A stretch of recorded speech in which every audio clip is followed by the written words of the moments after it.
Dear children, this is the last module of this session.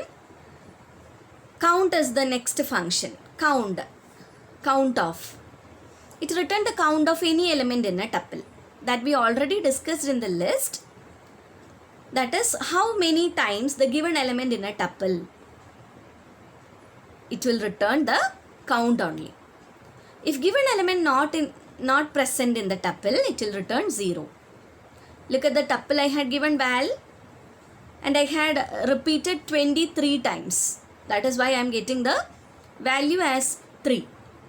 80. I am getting 1 only. And I am counting 100. So the interpreter will provide me 0 only. Then the sixth function is tuple of. Tuple of function is a method, is actually a constructor used to create tuple from different type of values. TUP is equal to tuple of. We can create empty tuple. We can create a list from a tuple and vice versa, a tuple from a list.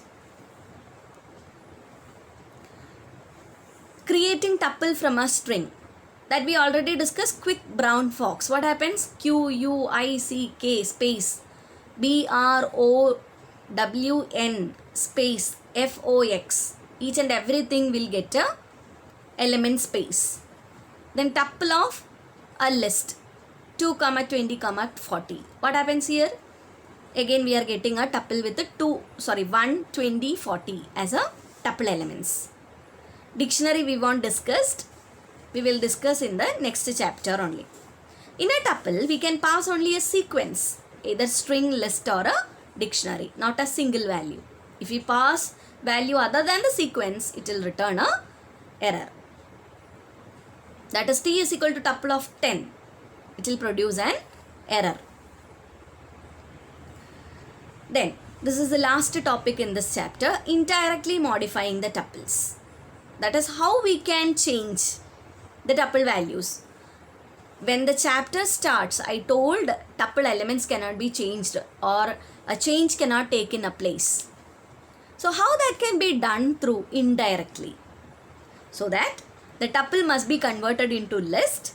Then that list value can be converted, that can be updated or changed. Then again we need to do the conversion, that is list to tuple. Look at the example. Val is equal to a tuple.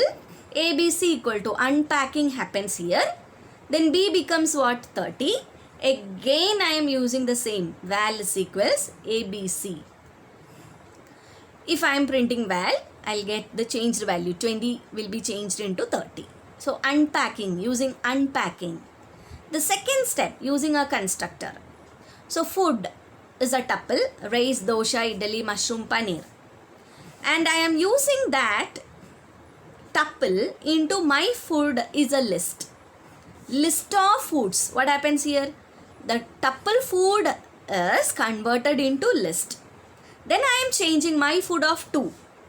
That is, idli will be converted into biryani. So what happens here? Foods is equal to tuple of my food. Again I am converting. First I had a list. First I had a tuple. I had converted into list. Then made the updation. Again I need to convert that list into tuple, so that the elements can be changed indirectly. I think you're all clear about all the points which we discussed in the module. If you are having any doubt, we can clarify in the online session. Thank you, children.